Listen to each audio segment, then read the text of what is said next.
Have you got a magnetic tray to put your tools and your screws in when you're working at heights or on any engine? I do, as you can see here. And yes, we're working at a height today, putting a camera on the back of a tanker, which is a reversing camera. And it's awkward, to be honest with you, to be up at this height. You do have to be careful not to drop anything. So, of course, having a magnetic tray is good, okay? Which to keep your span wires in. Fortunately, the set screws and nuts are stainless steel. A little hint here, because I lost my spanner at one time, 10mm. It was actually stuck under the magnetic tray, so it has its benefits there. Unfortunately, the tanker here is aluminium, so that won't be stuck onto there at all, will it? Yeah. So, yeah, there's a thing that keeps happening at the moment. We have a trail of monster cans all over the place. There seems to be a new thing that's appearing around my toolbox, okay?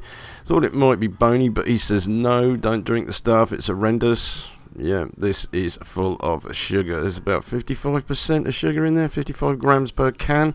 That's enough to feed a whole family for a month, yeah? So you can see here, this is getting actually quite annoying.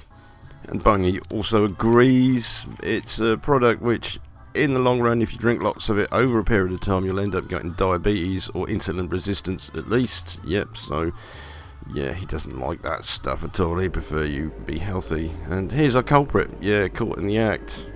Our little chimp. He's left a trail absolutely everywhere he's been. This is his new thing. Instead of bananas, get the sweetness.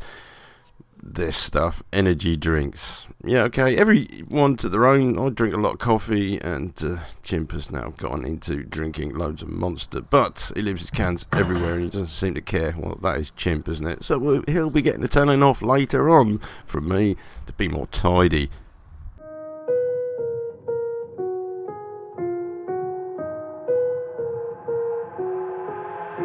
I've got an itch I can't scratch, I'm missing a piece that completes a whole part of me, an open wound scar to see. Everybody come here, gather round, welcome to the freak show, the best in town. What the hell's wrong with me? I don't get along with anybody, honestly.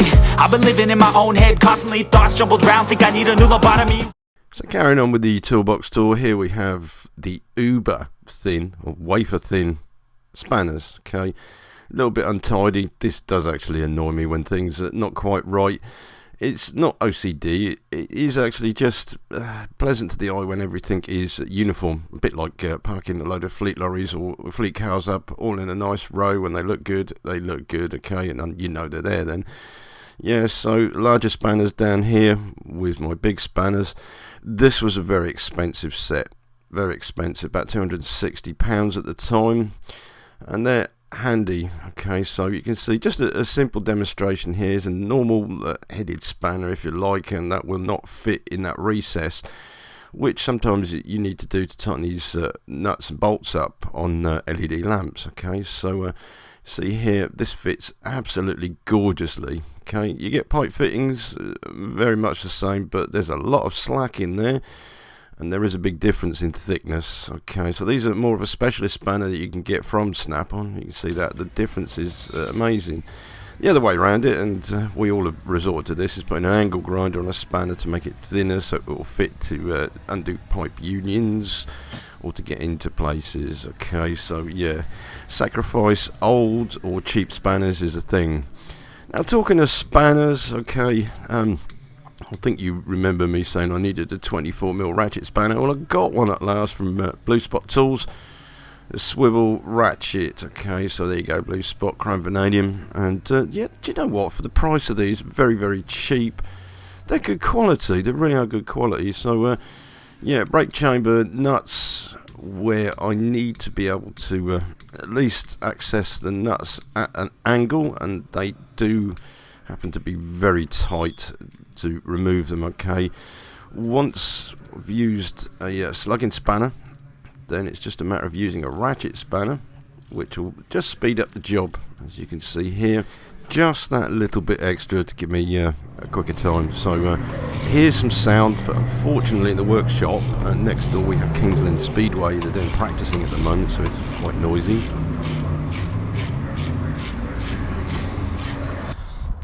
Yeah, so anyway, listen, I've just come outside where it's quieter, so you can listen to the ratchets. Yeah, this one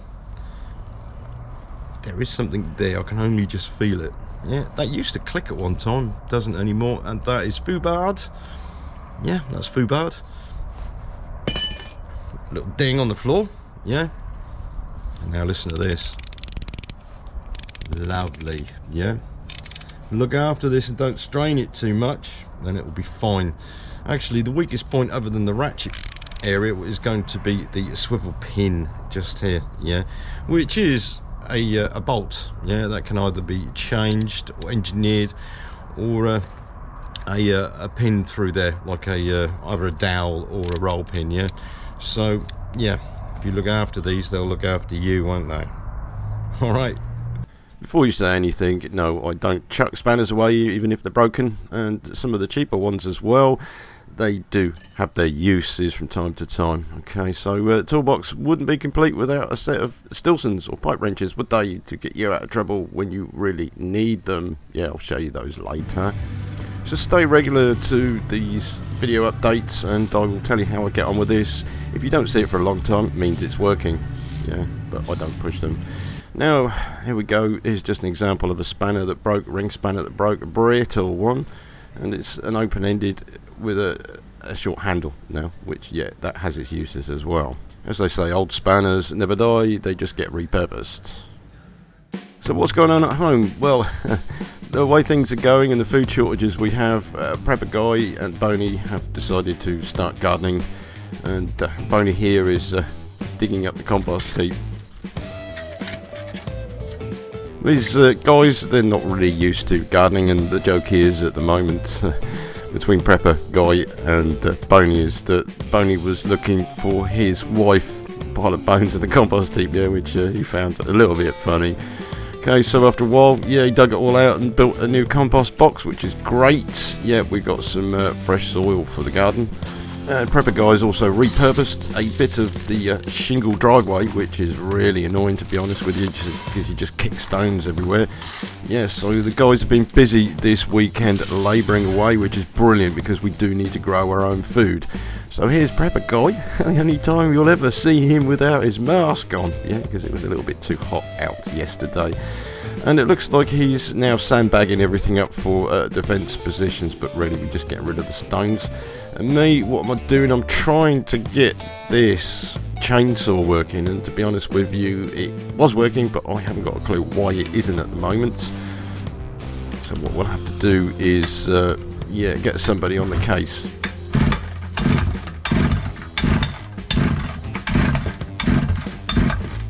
It won't start. It's been sitting around a long time, and to be honest with you, I really don't know what I'm doing with this sort of equipment. I paid originally £10 for this, and it was running. However, I think the fuel has gone off because it's been sitting around a long time.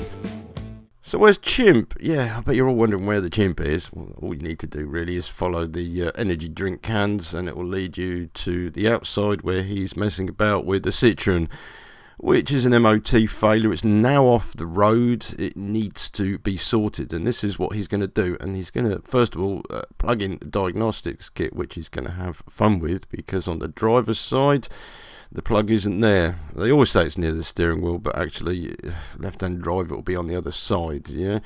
But he did have a little bit of trouble earlier with our neighbour. Yes, you know him, don't you, already? Smokey Joe, angry man. Yeah, he doesn't like that car being parked there. Although he never uses the garage next to it, he will make a fuss. He'll look out of his bedroom window, see the car there, he'll come out, have a look, make a fuss. And Chimp scarpered, first of all, when he came, because he doesn't like any confrontation. And old Smokey Joe, you know Smokey Joe by now. Yeah, I told you about him. He always comes back, he winds himself up, and he'll come back and get even angrier. Okay, so yeah, this is the result of seeing what he's doing. Kick the tyre, have a little bit of a scream, and then he'll go away. Yeah, so Chimp's alright now. He's found the DLC once Smokey Joe had disappeared, and he's plugging in his diagnostic equipment. Yeah, this is not a bad bit of kit. So we're going to talk about this today. It's from Topdon, and it's the Artidiag 600S. This one is an intermediary tool, which means it won't do everything, but it will do more than the average cheap scanner. Okay, so it didn't know first of all what to do. It gone into diagnostics to have a look at, see why the fault code is up, or the light is up on the dashboard, and he's found P0704, which is a clutch switch signal coherence. Yeah, you might know about this. He doesn't really know what coherence is. What he's looking for is a better description of the fault code. Usually you go on the internet and find something up, but this does have a P code library in it, a facility for it. So repair info on here, OBD fault library. Yeah, his gloves aren't very good on a touch screen, but okay, so P0704, and believe it or not, it took about 4 times for him to remember this, but yeah, okay, should have written it down first, but there you go, 0704. A little bit more information about it, which is of help. This is what we need, is not only the fault codes, but description, what you can do about it. So there's a lot to this scanner, the specific scanner. Okay, so Jim was like impressed with this, happy with it, but the unfortunate thing, he doesn't know how to repair it at the moment. But hey ho, we'll teach him. That's what we're here to do. Okay, so okay, the next thing he's going to have a look at here is the Arti folder, because this stores information on the fault codes that you find. So this is one he did the other day at work, actually. This was a Ford Fiesta, which keeps bringing on a mill light. Yeah, catalytic converter. Okay, which looks like the catalytic converter is actually failing now. Okay, stores the codes, and you can also email them to the people that you do the work for, okay, via Bluetooth or by email. Yes, this is Wi-Fi enabled, and I'll tell you about that in a little while. Okay, so yeah, you know, young chimps, yeah, energy drinks and mobile phones, loads of distractions while they're working on things. I really don't know why he drinks this stuff. It's annoying, but I know that's his choice. And yeah, okay, he's distracted by TikTok at the moment. And you know what youngins are like with TikTok. Okay, they put the scanner onto scan mode, and then they'll play it with the mobile phone. Yeah, but he's thinking this is actually quite good. There is a facility in here also for health checks, which is a quick check. And I can tell you from a professional point of view that a lot of diagnostic equipment will actually do health reports, and they'll run through the whole system to look for DTCs. Okay, this is an old car and it doesn't have much on it, so that's quite a quick one. He did wipe the DTC that he'd found. Health checks okay, and you can go further into the ECUs. Now, I'd had a go with this at work on commercials, yeah, medium weight commercial vehicles. This one's a Ducato. This needed the oil light, just checking. Okay, DLC plugs down there, and this is me turning my hat round the right way. Okay, you know how it goes. Yeah, so yeah, what I'd done on this and achieved to do it was just looking to see if this could take the flashing oil light off, which is needed on a diesel when you do an oil change. Yeah, found it and got and done it. Yeah. Early morning job as well. Let's find out why the MIL light was on this. It's had an engine change, and it came up with a fault that was on the vehicle earlier. Okay, so what we have when we go to Iveco, yes, it can get into Iveco. It's simple, okay, because most of these scanners only have the engine side of it. But yeah, I had the P1000 coolant pressure incoherence. Yeah, coolant pressure. Do you get that? Right, so Chimp's on it again. What you do now, Chimp? We really need to know what you're doing, and not another health check. Come on, you've already done a health check. I think at this point he's actually getting a little bit stuck, because there's a lot in this that he doesn't understand or know where to go. It says it's good, so it's good. Yeah, and he's just checking it again. All right. Diagnostics, repair info, IM readiness is to do with EOBD. EOBD is a good way of getting into the other side of emissions. Maintenance as well. Actually, the maintenance button is quite good, because that's about changing parameters in the vehicle. We'll have to cover that. He knows that's now, I've told him that's something that he can use on various types of vehicles to take off service lights. There is a diagnostics report which you can print out, which looks very professional actually. Now this is interesting because you can email it to clients if you happen to be doing work on the side, or to prove what you've actually done. This is part of it, because people don't want to pay for diagnostics on vehicles because they have no proof of what you've done, whereas if you can print it out, all the better. So just remember that name, Topdon. I like their products, they're actually good quality. Okay, and Chimp is liking them too.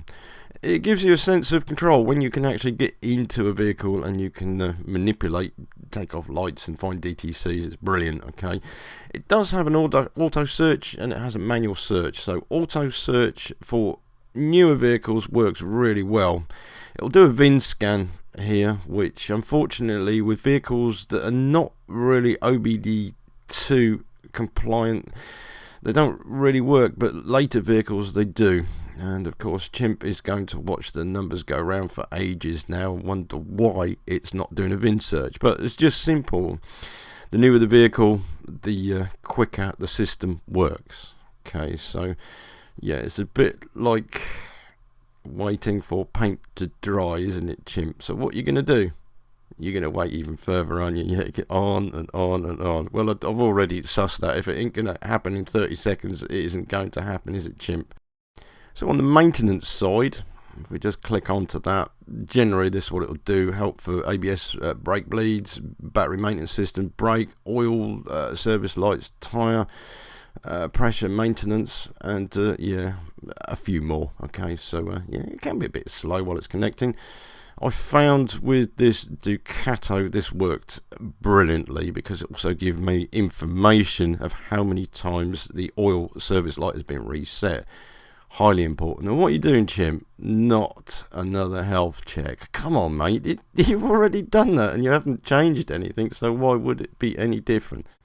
Never mind, mate. Bless. At least you're on the road to starting to understand this, and we are too. Okay. There is a lot to this system, and it is expensive compared to one you can buy from a supermarket for £16, for instance, which will only give you OBD2 codes. Okay. There is live data readings, and there is a lot to this, which I will do, and I'll cover this over a period of time as and when I get the vehicles, and it will show you the power that's involved with this piece of kit, which is now going to be my toolbox. And I'll also compare it to the snap-on gear, which is getting old now. But this is like a mobile phone, connects to Bluetooth. You can download updates. Okay, I don't want to delete that, but these are updates that are free. Okay, so keep your eyes and ears peeled for this as and when I get vehicles that need diagnostics or maintenance resets or looking at live data for diagnostics. I'll show you. Okay, this will take time to do as we come across vehicles, but these updates, I'm now updating the whole lot. As you can see, I've put 46 in, and this is by Wi-Fi. That was straight onto it with no trouble at all, and it is literally like this. It is very, very quick. Okay, and the updates are free. So what we'll do over a period of time, we'll look at vehicles as we come across them. So that is going in the bag here, and that will stay with me for a while, and I will show you the power of this. It's absolutely incredible, and that is only an intermittent piece of kit. So guys like Chimp who need to learn, it is a matter of finding problems first. So what you got there, Chimp, anyway? You got mobile phone, haven't you? Yeah, this is new fascination for him. He seems to like all of this.